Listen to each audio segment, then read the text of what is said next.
Okay, I think we are good to start. Hi, everyone. My name is Resu Basel. I'm community manager at Conservation Optimism. So good to see you all. Thank you so much for joining in for today's webinar. We hear many good and bad stories in conservation every day.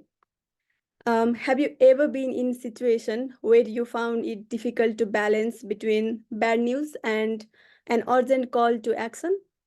Have you ever wondered how to motivate audiences to support your initiatives? If your answer is yes, you are on the right platform. Today's webinar is all about this. Before we get into the webinar, it would be really nice if you could introduce yourself in the chat box. Just say your name and place or country, name of the country where you are joining from. I would also like to introduce you to our Conservation Optimism team. We have Joan Taylor, Director of Conservation Optimism, and we have Holly Thompson, Project Assistant of Conservation Optimism.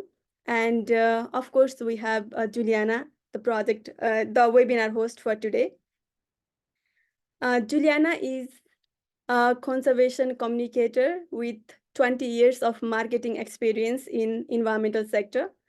She is founder of Promosaurus, who is on mission to protect wildlife and their ecosystems through effective, ethical, and science-based communications, and of course, storytelling. She loves to be an effective voice for the voiceless, which is what today's webinar is all about. I'm really excited about today's webinar, and I would like to, and before I hand over this platform to Juliana, a quick heads up. We are recording this webinar, and also the question and answer session will be recorded. We are trying to make this webinar as interactive as possible, so please get ready with all your questions. Yeah, okay, Juliana, this platform is yours. Great. Hello. Yeah, thank you so much, Reshu. I'm so excited to be here. I'm actually going to move my camera over here. Sorry. Very excited to be here and to join all of you today. Thanks so much for joining. I recognize some of your names and some of the organization names that I see as well. So it's, yeah, very exciting. I realized that now I want to just check and make sure that what you're seeing of me looks okay. Rachel, can you see me? I'm not pointing to my forehead. Okay, great. So we're here to discuss how, as communicators in the conservation space, we can share content that may sometimes be triggering in a sensitive way that causes the least amount of eco or climate anxiety and the most amount of motivation and action possible. But first, I would like to take just a quick moment and acknowledge that I'm situated in Guelph, a city near Toronto in Ontario, Canada, on the ancestral homelands of the Anishinaabe peoples, specifically the traditional territory of the Mississaugas of the Credit First Nation, the Haudenosaunee, and Adirondack peoples. I'm grateful to these original stewards of the land, and I'm dedicated to working on reconciliation with First Nations throughout Canada. So I saw that many of you mentioned where you are. I'm excited to see where everyone is. I know that Reshu's in Nepal and many of you are in the UK. I know there's some people from other places in Ontario. So yeah, again, thanks and welcome from all over the world.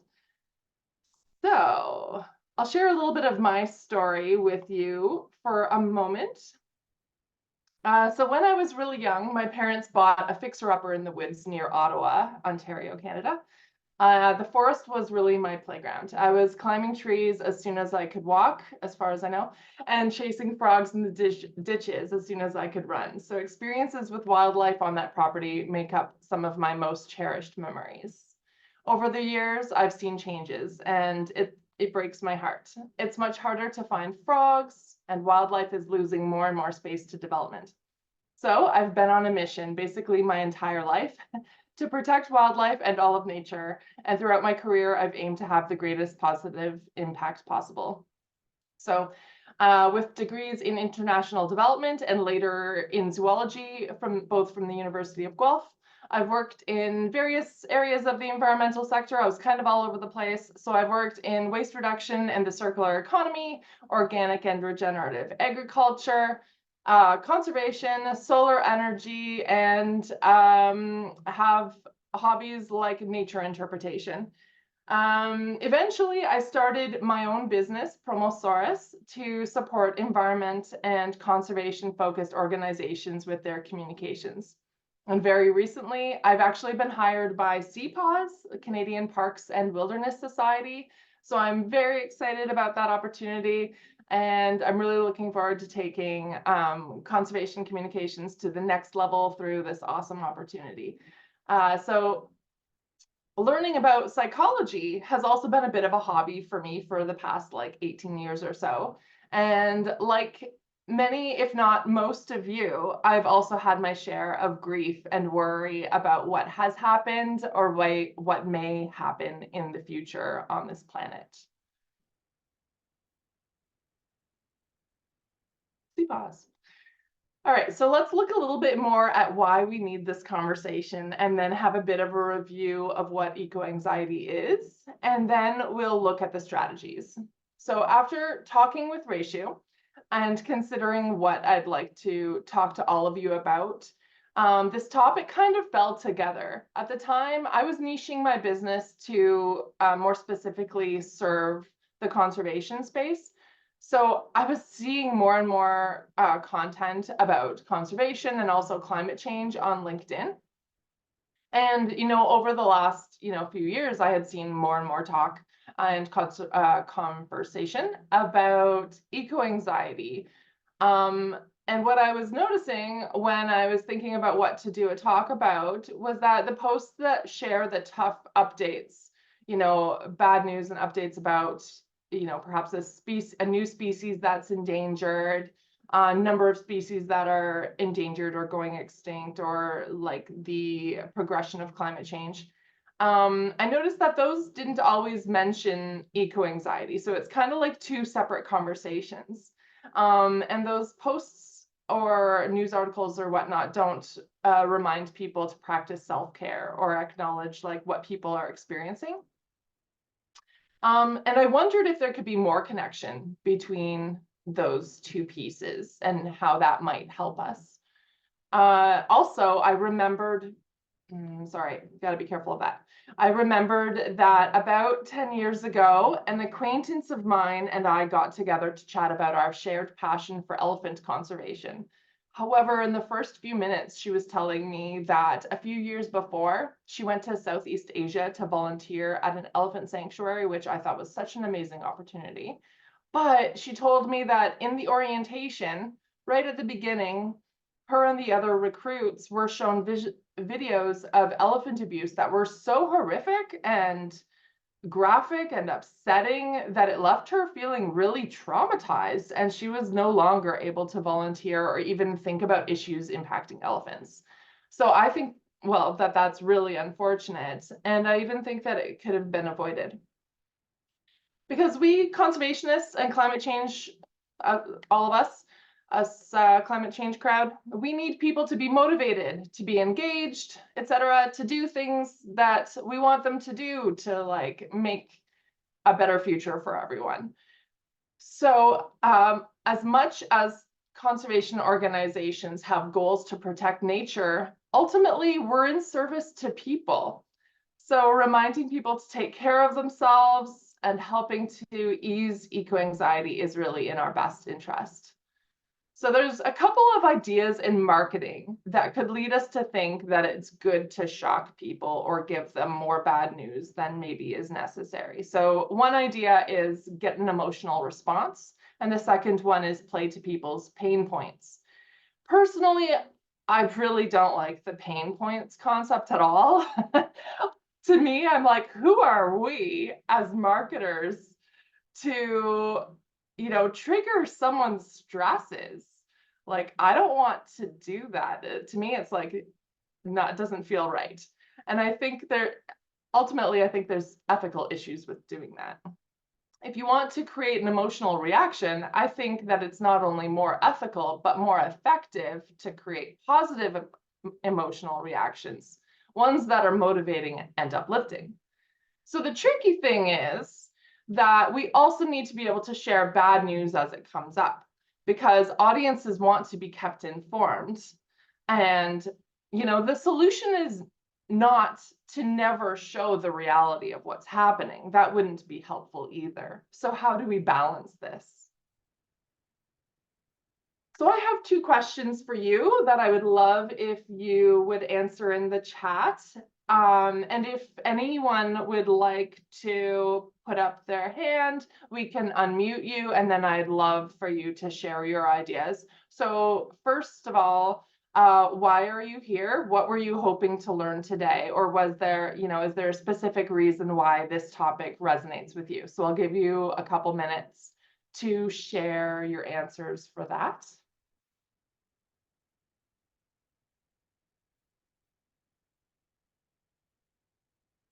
Scroll to the bottom.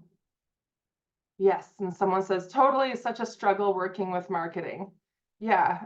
Ooh, another interpreter. I love interpretation. Yeah, like sometimes the marketing concepts, like I've been doing marketing for a long time.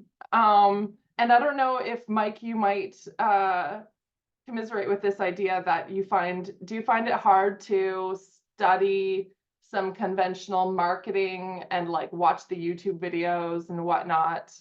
Because sometimes it's like sell the product at any cost. I mean, within the bounds of the laws.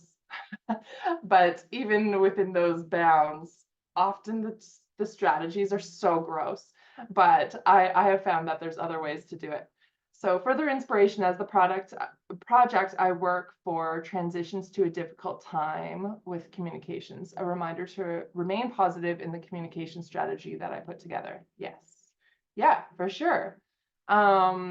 Just want to learn from others, and I love the topic. Awesome. Balancing the positive and negative messaging is very tricky. It's really useful to have different ways of thinking about it. I totally agree with you about pain points as well. Yes, thank you, Mary and David. Does anyone want to unmute themselves and share any of their specific reasons? And Rebecca, she says, I'm a marketer, not in the environmental space. Ooh, thanks for joining. Oh, this is going really fast now. Who wants to learn how to communicate climate and conservation messaging to my coworkers and community. Oh, I love that. That's so great and so important. All right, there are so many more responses here. I'm so glad. I want to get to my next question. But I hope that you'll read each other's responses, and I will definitely take my time to go through everyone's responses. And I really thank you so much for all sharing. Okay, so my second question is when you feel the most motivated. So think to a time or, times when you're feeling the most motivated, when you're like, yeah, I'm going to go and like, we are going to go and make a difference. We're going to save this species. We're going to like stop this corporation, whatever it is. How are you feeling about the state of the planet? How are you feeling in terms of your hopefulness? Do you feel hopeful, or do you feel defeated and hopeless? Do you feel excited, or do you feel completely discouraged? So when you're feeling motivated, how are you feeling about the state of the planet? I would love to see what you guys think about that. And also, am I like showing up really dark, or can you see me okay? Because it's gotten brighter out there. Is it okay? It looks okay to us. Okay, Yes. thank you. Okay, so Melanie says, I feel most motivated after having positive experiences, after completing some work and feeling that I can really make a difference, if only on a small scale. Awesome. Yes, this is what I expected. So you're feeling motivated when you've had positive experiences and you've had some success with work and you're feeling like empowered that you're able to make a difference. Awesome. Does anyone else have Anything they'd like to share? I'm most inspired and motivated when I'm talking to others about cool and impactful projects. For example, speaking to school groups, visitors to the project, community groups, etc. Yeah, awesome. So when you're talking about cool and impactful projects, so those projects are effective, things are happening. So basically there's like that positivity, and that's when you're feeling motivated. So you can see, and Grace says, I'm not feeling motivated after witnessing the drought in Arizona and now the flood in some states and also in the south of Brazil. So she's showing the opposite, that, and I'm sorry that you're experiencing that. And that totally makes sense, Grace, that you're feeling that way. But okay, so she's showing that when she sees these like really brutal things that are happening, that causes her motivation to go down, which is so unfortunate, right? But it totally makes sense, because you're seeing those things, they're really bad news, they're like worrisome, and it's hard to see, like those things are, you know, they're sad and awful. So yeah, it makes sense that you know, those down feelings would cause your motivation to also fall a little bit. 1 second. And David says, I'm usually much more motivated working with on-the-ground projects where it feels like change is manageable. Yeah, awesome, exactly. So you're motivated when you're like, this change can happen. Unfortunately, working on society level issues, I find quite demoralizing, and that makes sense. And you know what? It's really different work, I think. Like the on the ground projects, sometimes we can feel like we have more control over, rather than like getting society level stuff to shift, because people are very complicated. Okay. So thank you so much for contributing. I didn't get a chance to read all of them, but I welcome you to continue to discuss there if you like. Oh, there was the other question, sorry. All right, so I think that in conservation, communicators benefit from having an understanding of mental health when it comes to eco-anxiety. So I want to take a minute to talk about what is eco-anxiety. And sorry about the very large amount of text on the slide. I got carried away. So eco-anxiety or climate anxiety is the fear of environmental catastrophe, or even smaller bad things happening, accompanied by feelings of frustration, hopelessness, and that's when we feel like we can't do anything to stop the collapse of biodiversity, climate change, or other environmental issues. It's not just anxiety, right? It's also depression, despair, anger, guilt, grief, and shame, with different parts of that eco-anxiety showing up at different times, and sometimes in different contexts.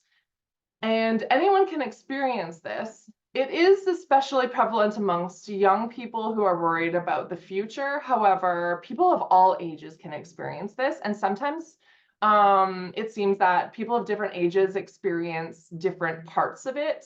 So I heard that in a podcast that the older generations may experience more guilt, while the younger generations may have more fear, things like that.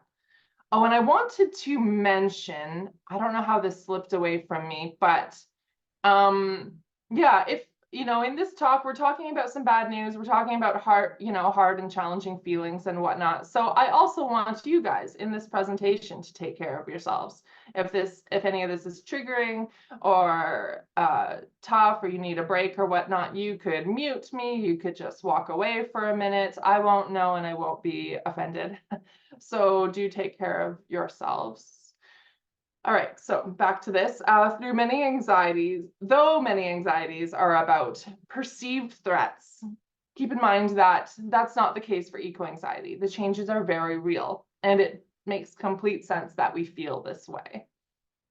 It's not a mental illness. It's actually a mentally healthy response to what is going on in the world right now. So in low levels, eco-anxiety can motivate us to take action, but it can become debilitating and leave people feeling paralyzed if it progresses a lot, which understandably reduces motivation and action. Some people will shut their feelings down or may push the issues out of their conscious mind because it's easier to disbelieve or turn off the stimulus. But the thing about these kinds of feelings is that pushing it out of your mind doesn't actually work. It generally, these kind of emotions in any area of our lives will come back stronger. So what causes worse distress in eco-anxiety is seeing others who don't take action or being misunderstood or dismissed by others. In this way, it's very similar to suffering from relationship trauma. With eco-anxiety, the message in these experiences tell us is the people who have hurt me are those who are supposed to be protecting me, and those who are supposed to be taking care of these things, they're lying to me in many cases. And it creates a breakdown in trust in relationships, and it causes a feeling of abandonment because we look to parents, teachers, governments, etc., to care for us. Also, this is quite widespread. So 74% of Canadians express concern about global warming. And I would say that if they're expressing concern, they're feeling some worry, which is eco-anxiety. So you can basically assume that everyone in your audience who are all, because as long as you're working in the conservation or environmental space, your audiences are people who care about nature and are aware of the climate and biodiversity crisis. You can basically assume that they're all experiencing eco-anxiety to some degree. Sorry for the bad news. So I want to be clear, though, that conservation organizations are not responsible for or the cause of eco-anxiety, but our content can trigger it. So I just think that we need to be sensitive and manage it. So can you see here that there's a big opportunity for conservation organizations to make a difference and to and how important it is to be conscious of eco-anxiety? Is that connection happening for you guys? You can let us know what you think in the chat along the way. All right, so I'm suggesting that we can avoid triggering eco-anxiety or handling it sensitively through building some strategies into our communications. So I have 5 strategies here for you. First, showing that the idea is in good hands, handling the bad news content with sensitivity and compassion, thinking of yourselves as nature doctors. I'm excited about that one. Mentioning or reminding people of the solutions for eco-anxiety, and building community and a sense of collaboration. So first, show that the issue is in good hands. You can do this by showing your track record of success and the efforts you're currently making. It's a great opportunity to turn issues into potential success stories. And this can be a good antidote to the anxiety from not feeling supported by the government, because we're kind of stepping in as conservation organizations. I know that that has some frustration in itself. We wish that the government was taking care of this in many cases, but this is the reality, right? So our audience may feel reassured by this and hopeful because they see that the right organization is on the job when they see your track record, right? So it builds trust amongst your audience in that, in you. So trust amongst them in you to take the best action for the species or habitat and to effectively work on the solutions. And seeing that efforts are working will give them reasons to have hope. And it can also help them to feel inspired to do something in their own lives, which may include donating to you so that you keep doing the work. So how can we do this? How can we help people to see that you have a track record of success and want to stick around and join you for the ride? So make sure that you regularly post content about the great work that you're doing and the impact that the work is having. So basically evidence that you have done effective work.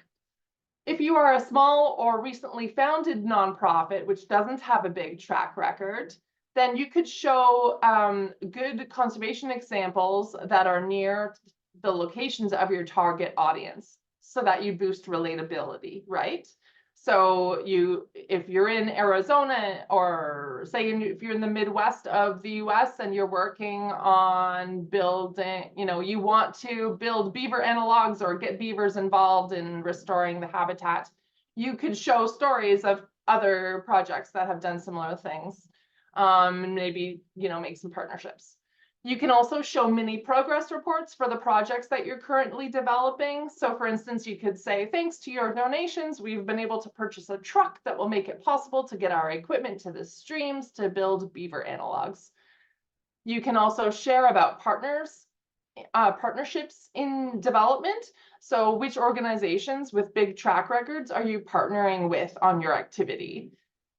So say your organization was able to partner with WWF or the Nature Conservancy, those organizations are really well trusted and have a really great track record. So it'll show that people, it'll show that that organization trusts you, so your audience can trust you.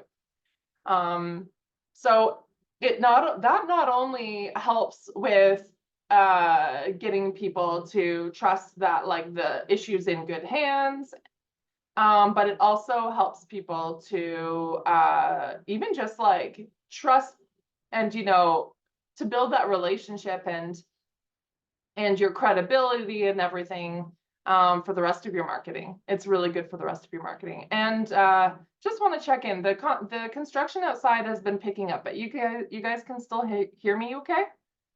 Yeah, okay, excellent. Well done, Zoom. Okay, of course, not everything you do will be a success. Sometimes there are losses, but the audience, they're pretty smart and they know that it's a really challenging situation, or they should. And if not, you can help them to understand the complexities. More important than never having a miss is showing your commitment and fostering relationships with your audience in the process. Sorry. 1 second. So I'd love to now invite you guys again to share some of your organization's accomplishments that can show the audience that they can trust you to handle these challenging things, and to show them that you are the right people to have on the job. So yeah, I would love to see what you guys have in your back pockets. So Melanie says, couldn't this lead? Okay. Oh, yeah, this is the challenge, right? So Melanie asks, couldn't this lead to people not taking action because they know someone else is taking care? And Grace says, I also wonder that, not voting, not checking whether their banks are financing deforestation, not questioning due diligence, traceability, trade importing, deforestation, and IPs. Okay, so right, this is where the balance has to come in, right? And I think that this is it's good evidence that the dichotomous thinking is something that we need to challenge. And yeah, because it's possible that could happen if you say, well, I'm not saying to tell your audience, don't worry, we're taking care of it, you just sit back and don't do anything, right? And it's more like if you have many posts that show, hey, these are the great things we're working on, and then so you've had 5 posts that are like that, and that are and look at the super qualified awesome people we have on our team that are doing awesome work. Now, post 6 shows, shoot, this town wants to put up a dam for hydroelectricity, and that is going to, compromise this and this and this. And your organization has a great track record of fighting, or standing up to towns when they want to do those kinds of things. It's more like when you tell them the bad news item, you're able to show them that that you are the group first of all, to handle this. And secondly, that like, it's just a little less stressful when they see that bad news, because they're like, oh, thank goodness, you know, Streams Unlimited is on the job and is doing this. And oh my gosh, when they tell me to come out and volunteer and, you know, attend this protest, I will be there. Or when they say, hey, we're, you know, building a beaver analog, like I'm gonna go and volunteer because I know that they do good work, and look at the restoration work that they've had a success with. Does that make sense? Like, it's not that you're saying, oh, look, we've had all this success, so don't worry about it. It's more like, we've had this success, we're able to make a difference, so like, join us. And don't be as stressed when you see the bad news, because we are able to handle this. Okay. I hope that helps, and I hope it makes sense. And all of these things, all of these suggestions that I'm giving you, at the end, I was going to let you know, like, test them out and also see, like, you don't have to do any or all the things I'm saying. You can test them out. You can see what aligns with your branding and your mission and how you want to connect with your audience. Okay. So I want to see a couple of, oh, you're welcome, Melanie. Want to see a couple of people's responses. So Mike says, our projects. Good. Oh, and then he gave a link to them. Awesome. And that you have awards. Awesome. That shows credibility. We show support and leadership. I'm sure you do, to 100+ organizations and thousands of concerned people around the world. That is amazing. At Conservation Optimism, yes. The project I worked for released wild cats after having bred them for a release, and the team's expertise ensured 95% survival 1 year from release. That just gave me shivers. That's amazing. Their expertise in animal husbandry and prepared wild cats for release ensured their success. That's amazing. And when you're able to tell people, like, we've had 95% survival rate a year after release, which is really significant, then I think people will say, wow, like, they know what they're doing. They're really good at it. If I'm deciding between them and other places to put my money or volunteer, I want to go with that. And when you might show a bad news item like, oh, one cat, you know, we found that it had died or a predator had eaten it, they'll be like, okay, but you've had all this other success. So like, that's nature and we can move forward. Okay. Yeah, thank you so much for participating, guys. All right, I want to keep moving just in case I run out of time. All right. Second, let's talk about how we can handle the bad news content specifically. So how can we share that content? I know that sometimes you need to communicate that content, right? Like if you're a climate change organization, you need to give people updates on, for instance, ice sheet melting, sea level rising. Like people want to know, your audience needs to know, right? In some cases, it directly affects them, and in other cases, it's just because they really care. And your committed audience, yeah, they trust you to give them the information that they need and that they want. But we can do it in a sensitive way that builds motivation rather than anxiety. So, you know, I'm kind of saying the same thing over and over, but that's okay. So here's some strategies for producing that content. So don't let it be a constant slog. Pepper it in. Like I said, it could be like you have 5 positive posts and then 1 bad news. Of course, if you have something urgent that comes up, you're going to post it, right? But have that kind of sensitivity about it. And in that way, you could consider it like saving a bad news budget for things that are urgent and that are news. So, you know, we're not just constantly making statements about how bad things are. So if you were doing this wildcat project, you wouldn't want to just be like, cats are under threats, like the wildlife here is under threat, and all these things are hurting them over and over and over, you like maybe just try to stay on the good side of like the success that you're having, because you can. Okay, so it takes a lot of energy and work to make social media posts. Can everyone agree with that? I do social media and it takes so much work. So you have, yes, Helena agrees.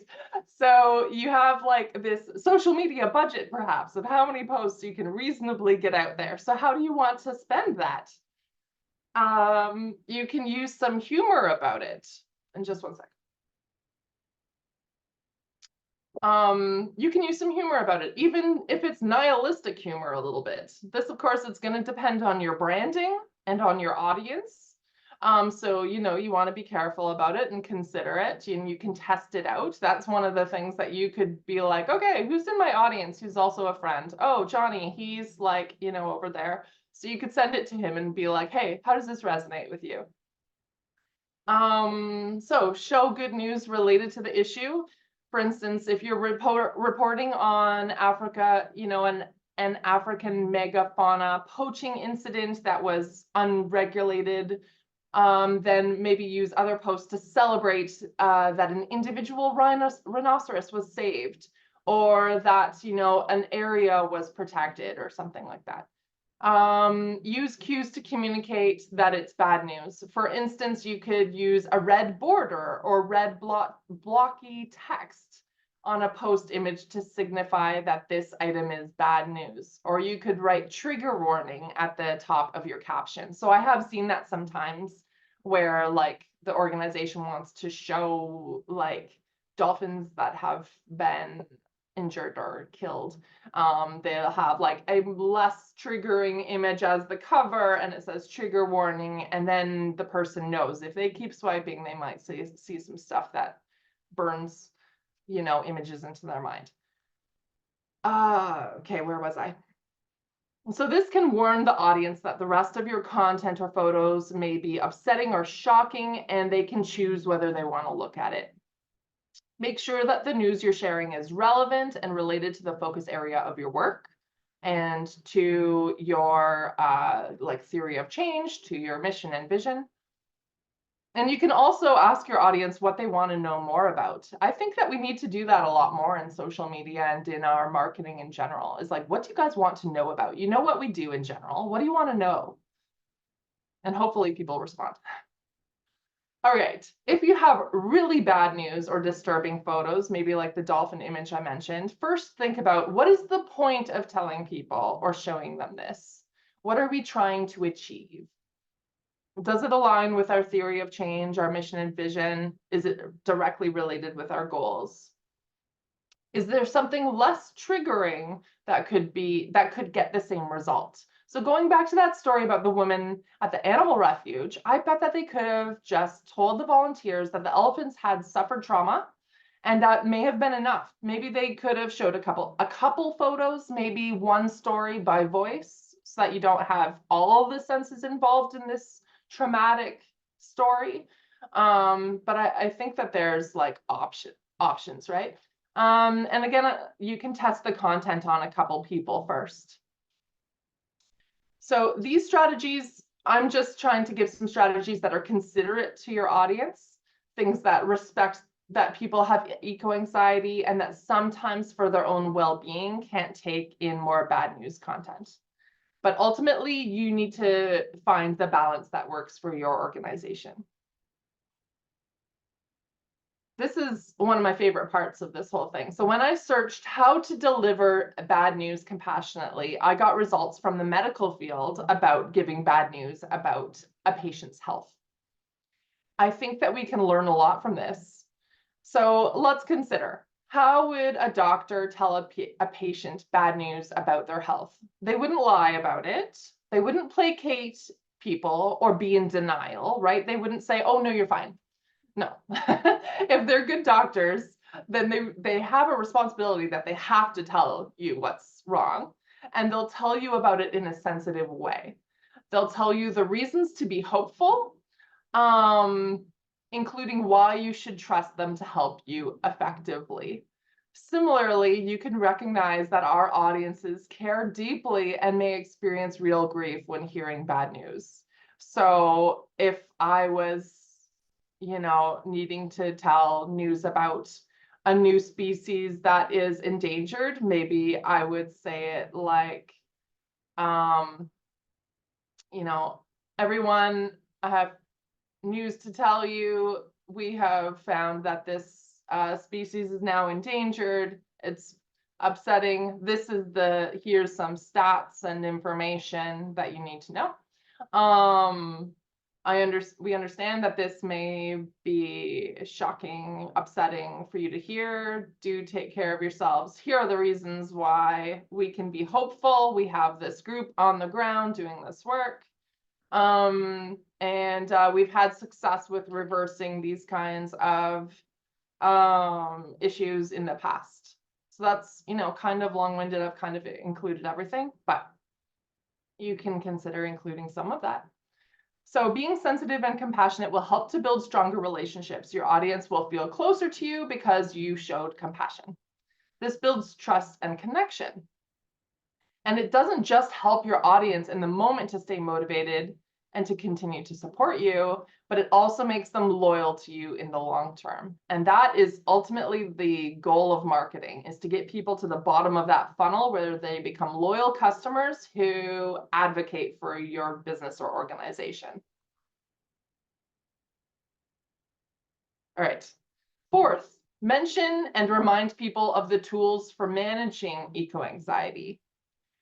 Most importantly, show empathy and validate their feelings. You don't want them to feel additional shame for having these feelings. So you could say, like, we understand that this can be triggering eco-anxiety, and that totally makes sense. So things that you can remind people of is to take action. Make it easy for them by teaching them how. The easier it is for people to take action, the more likely it is for them to take action. Getting outside and connecting with nature. Consider what you're holding, let some of it go. Remember that millions of people feel the same way that you do and are working on the solutions. Share posts about how different people in the organization deal with eco-anxiety. Let people know that it's not just black and white. It's not just doom or everything will be like peaches and rainbows. Let people know that they should feel proud that they care, because that's what the eco-anxiety is ultimately coming from, is caring. And that's really wonderful. All right, so sometimes I see, what I see is this idea that the solution to eco-anxiety is to give people a way to take action, which is something that I just suggested. So the idea is give them something to do, and by taking action, they'll have hope, and that counters eco-anxiety. And also, of course, we need people to be doing things. We need volunteers, right? We all agree with that. So that's great. I totally agree. And the research does show that taking action leads to feeling better. However, people only have so much time. And if the only way to feel better is to take action on every single thing, then there's a new anxiety from overcommitting, and they can experience burnout. So it just can't be the only solution. We can't just say, here's the bad news, here's what you can do. Like, here's the action that we need you to take. I think that it can make people feel like they themselves are responsible for the solution, and that if they don't do something, it's game over. So it's kind of like this hero mentality. All right, I have like this, I really want to like go on this tangent. Just that, sorry. So I think like Hollywood with their movies that show like the heroes, it used to be just like one hero saved the day, saved a whole city, saved the whole world. I think that was a huge disservice, because it made me feel, and well, maybe there were other reasons why I felt this way, but that like, to solve the problems in the world, I had to do it all myself, which is impossible, right? So at least I'm glad that Marvel movies are showing collaboration now. Anyways, sorry, that's a whole other tangent. All right, so we need to keep this in mind. We have to keep in mind that taking really strong and big action isn't the only solution. I know that we need volunteers, so it's really tricky, and we need everyone to do as much as they can. One solution, of course, is to provide different ways that they can help, from high committing volunteering roles, like getting out and helping to build beaver log analogs, or do like stream restoration. Sorry, I've been working on a lot of beaver stuff lately, so that's all my examples. To making a donation, or even just forwarding an email to people. So giving them different kind of like levels that they can participate in. Okay. Lastly, in my list of strategies is to remember that although we here in this presentation and event, we all may be in the company of lots of other conservationists, lots of your audience might not be. So the point here is about building community and connection and collaboration. So your audience might not have connections who care and who express that care. Especially people who are passionate about conservation and the environment, or who even acknowledge that it's a problem. And honestly, that's really stressful. That's a stressful environment to be in if you care about stuff. They might not know anyone who's taking action. Like that would be the furthest from their mind. That feels really lonely, to care about things that no one else seems to care about. I've been there, and I bet that a lot of people here have experienced that too. And you can, if any of the things that I'm saying can like resonate with you, or you've experienced it, like feel free to share in the chat. So for those people, when they see your content, for those people that have no environmental connections in their personal lives or in their work environments, when they see your content, it probably means a lot to them. It probably gives them a sense of connection that they're not getting from anywhere else, which should give them hope. So make them feel validated and appreciated, show statistics of others doing similar work, and show them that they are a part of a community. So for myself, thinking of the fact that there are millions of people around the world who are working on solving these issues and who feel as I do has been really helpful. Because as much as I try to, have the biggest impact I can, there's always more things, right? Like last night I was going for a walk, and here in Canada we had Victoria Day yesterday, a day off. So at night people were putting off firecrackers, and I walked right by a house where they had lit one, so it was like super loud, and it just made me so sad for the birds, and I was just like, I wish that there's something I could do. But I was pretty tired. Like, what can I, maybe there's something I could have done, but the point is there's always more to do, and we only have so much energy. So at some point, what helps me is to think other people care and are concerned, and other people are also working on this. And this is one of those things that I have to leave to some of those other people. I hope that kind of makes sense. I hope I'm not taking too long here. I think I might be. Sorry, one person alone is really limited, but together, watch out, right? So we want to be building community and a sense of collaboration, and we don't want to have that hero idea. So you can build this sense of community and collaboration by building connection through your content, by being personal enough that they feel connected to you, sharing photos of your volunteers, showing appreciation, and if they reach out, make sure to respond. Tie what your audience is doing to how it helps with what you're doing. So for instance, if you're working on ocean plastic, and your audience might be avoiding takeout containers, or they might be participating in beach cleanups, and you could say, we know that you're working hard to avoid plastic waste in your life.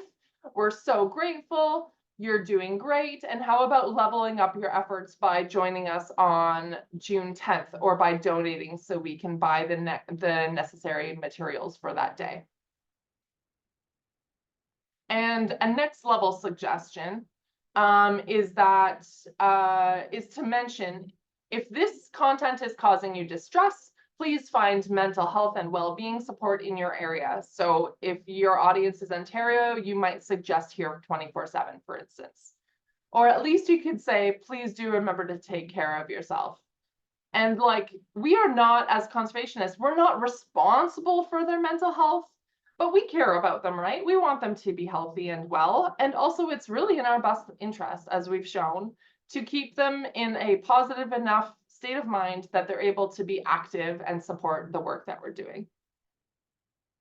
So I've seen some examples of content that did some of the things that we've mentioned, and I've tried to gather a couple, but I think I'll just leave it at this one example. So Conservation Optimism, of course, they have their weekly 7 stories of optimism. And I think that that's really beautiful and helps to get more of those optimistic things out there.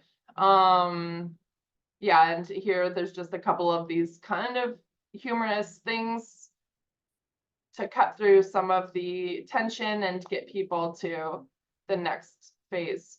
So the goal isn't to facilitate people to be in denial of any bad things happening. We just need to consider the balance. We don't want to just sanitize the information so much that no one knows what is happening. And sometimes we need to hear hard truths. Again, it's just that we need to be aware of eco-anxiety and work to build motivated, engaged audiences so that we can more effectively reach our goals. So again, test these different strategies out, see what works for your organization, and think about your organization's branding and what it means to be in service to your audience.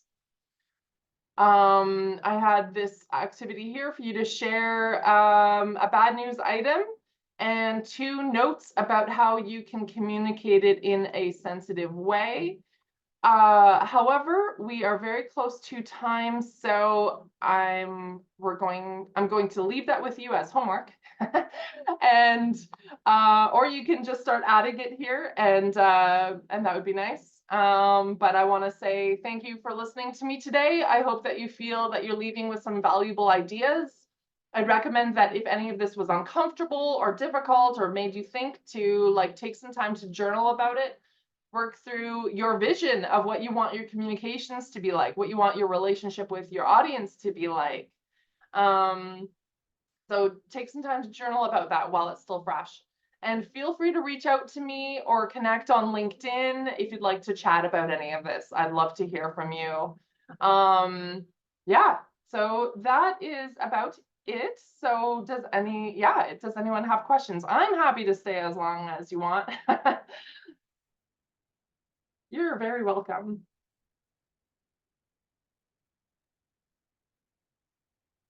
Thanks, Julianna. I can see John is raising his hand. Oh, awesome. Yeah. John is raising his hand, but John talks too much. So if there are other people in the audience who would rather come in, they're very welcome.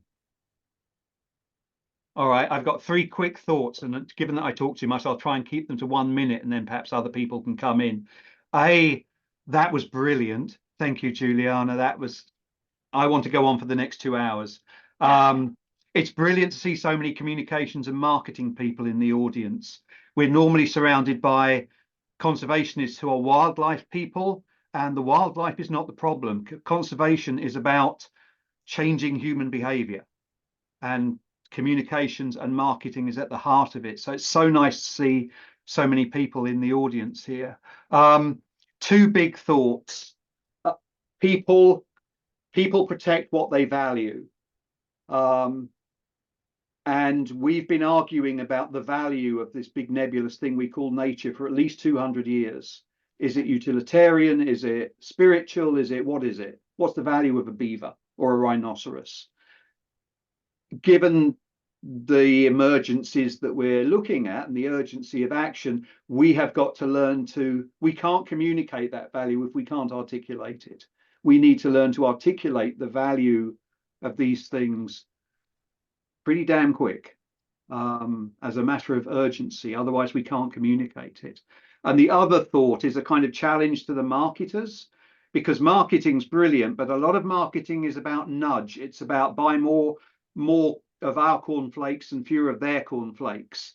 It's not, but the kind of action we're talking about and needing for the climate crisis, the biodiversity crisis, is really radical action, and people are capable of that action. You know, show them a pandemic and people can do all kinds of things very quickly indeed. But how do we as communicators, how do we as marketers galvanize not a nudge response, because we haven't got time for it, but how do we galvanize an emergency level response, because that's what's needed, whilst at the same time communicating so much hope and the possibility of success that we encourage people to go with it rather than overwhelm people with the size of it. Those are the huge questions that we need to answer as communicators, I think. That was much more than a minute, so I'm shutting up now. Yeah, it's a hard question. It's something that's on everyone's mind. And like ultimately it's like, how do we reach all those people? There's 8 billion people on the planet. How do you reach them? And then how do you convince them that this is important enough to do something and to take action or to change something about their life? And there's so many different ideas on it. I agree with you that you need to help them to care and value and love nature, that's a part of it. And then when you do that, how do you balance it, right? But how do you balance like the really tough news and the emergency? And I think it comes down to the politicians, you know, like they were willing to say that it was an emergency for COVID. And even though my city has said we have a climate change emergency, nothing happened. But when we had a COVID emergency, everything happened. And that actually caused a lot of eco-anxiety amongst people. Like, wait a second. So what does this mean if we have a climate emergency, but no one does, but the politicians then don't do anything? So yeah, we have our work cut out for us. But we're all wonderful, motivated, talented people that can do it, right? Oh, someone asked, is posting more content in social media always a good idea for gaining targeted followers for an organization? And yeah, I mean, yes, I would say like social media is a tough thing because sometimes it seems like, is this really doing anything? But it seems to be the thing that we have available to us. And I think that it's like you have to, if you do it, I think you have to really do it. At least 3 posts a week, 9, you know, or in the morning, like 9 a.m. or something. You have to do enough of it and try to figure out what the trends are, get in on trends, get in on what's like popular, make content that relates to it. But it is a bit of a quantity thing because that shows the algorithms that it's worth showing. But what's really tricky and very frustrating about social media is that it mostly shows it to people that want to see it. So what's really hard is how do you get people on social media just outside of that? Here's your core audience who already know. How do you get people just outside of that? And I have some ideas on it, but it would be too long a conversation, I think. But do a little bit of research, perhaps, you know. And I think it is tricky. Sorry that I don't have a very good answer at the very moment. But yes, I would say at least 3 a week to make it into the algorithms. Okay, there's a question. I sometimes feel like we are communicating in a bubble. Those people that follow us on social networks are interested in conservation, otherwise they wouldn't be following us. But isn't there other people that we should reach? Is there any strategy to break out of this bubble? I think it's a really good thing to always be considering. I think that yeah, I mean, I think that when you go and do engagement, so I said post 3 times a week, I think you also have to do engagement at least 3 times a week. And when you do that, try to comment on people's stuff just outside of your bubble. So if you are trying to preserve forests, find artists who are making pictures of forests and trees you know, who might just not be quite in conservation. Or it looks like maybe there's a cheetah in your logo, maybe comment on stuff to do with like the Humane Society and cats or something, like just outside of your bubble. Does that make sense? And like always be telling people about stuff. And I think that like making tiny little flyers like that you give to everyone you see, leaving in random places, posting in your neighborhoods on the cork boards. Like, I hate to waste paper and cut down trees, but whenever I've asked people in my neighborhood, which happens to be a really environmentally focused town, they say that they do look at the cork boards in the cafes and the small stores. So don't forget about that, and just and try to tell people in your networks. Oh, and here's another good strategy. Make sure whenever you post things, try to get everyone in your organization on board to share, comment, and like the posts that your organization publishes. Okay, because that is a free way of getting more traction. The more comments and shares is the most valuable. Shares are the most valuable, then comments, and then likes. So get your whole team to share your posts. Get them to comment on your posts, because that shows the algorithm that people like your posts. So then they will show it to more people. That's really essential.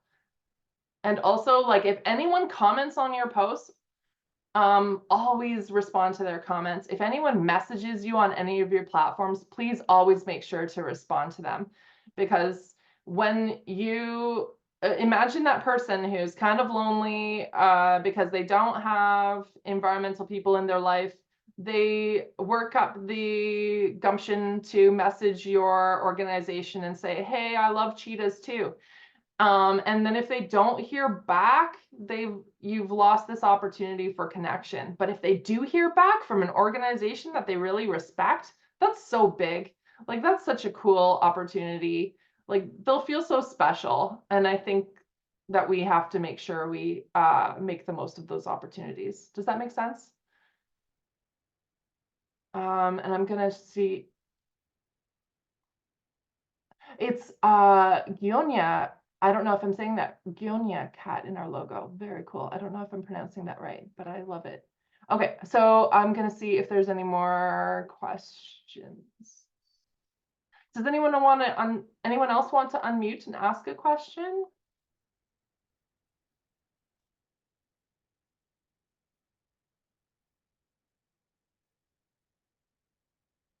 I hope this was really helpful. Always think about, and you can look up the marketing funnel and see if you can look up marketing funnel for nonprofits. So it's like at the top, you're trying to get attention, and what you're wanting is to get as many people in there, get attention from as many people as possible. And the idea is to get you'll start losing them at every level down, and the bottom level, the most important, is that you want loyal customers, a loyal audience that advocates for you and does your marketing for you.